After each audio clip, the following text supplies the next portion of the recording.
Ce jeudi 27 juillet, dans son dernier numéro, Paris Match révèle les causes du décès de Jane Birkin.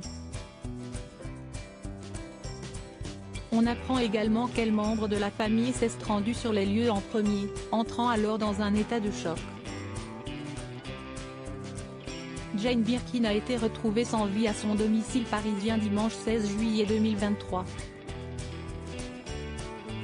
C'est ce qui avait été rapporté par le Parisien. Ce jeudi 27 juillet, soit 11 jours plus tard, Paris Match révèle dans son dernier numéro les causes du décès de la chanteuse-actrice. Un nouvel AVC lui a cette fois été fatal, écrivent nos confrères, faisant alors référence à celui dont elle avait déjà été victime en août 2021. J'avais eu un terrible mal de tête pendant que je faisais la promotion du film de Charlotte, racontait-elle auprès de RTL. C'est Nelly, celle qui s'occupait d'elle entre le ménage, les courses, le courrier et le repas, qui l'a retrouvée morte en premier, inanimée dans un fauteuil. On apprend ensuite que le premier membre de sa famille à s'être rendu sur les lieux est Roman, le fils de la regrettée Kate Barry que Jane Birkin a eu avec le compositeur John Barry.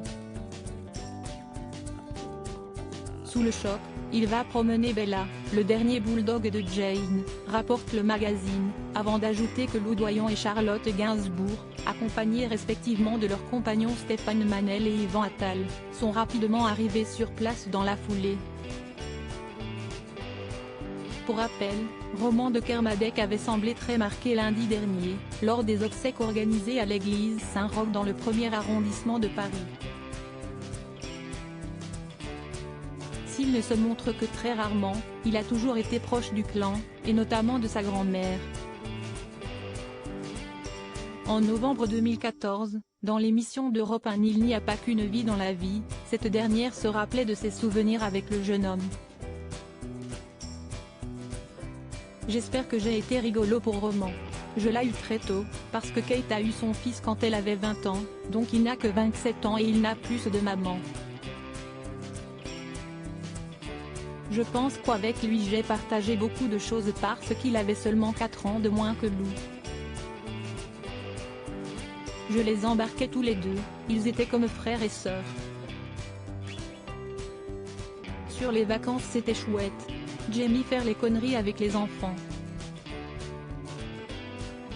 Partir sur des barques sur le bois de Boulogne et faire des pique-niques. Pas penser à quelle heure on va rentrer, avait-elle raconté. Elle expliquait également quelques années plus tard aux Parisiens vouloir lui offrir un appartement après la mort brutale de sa maman.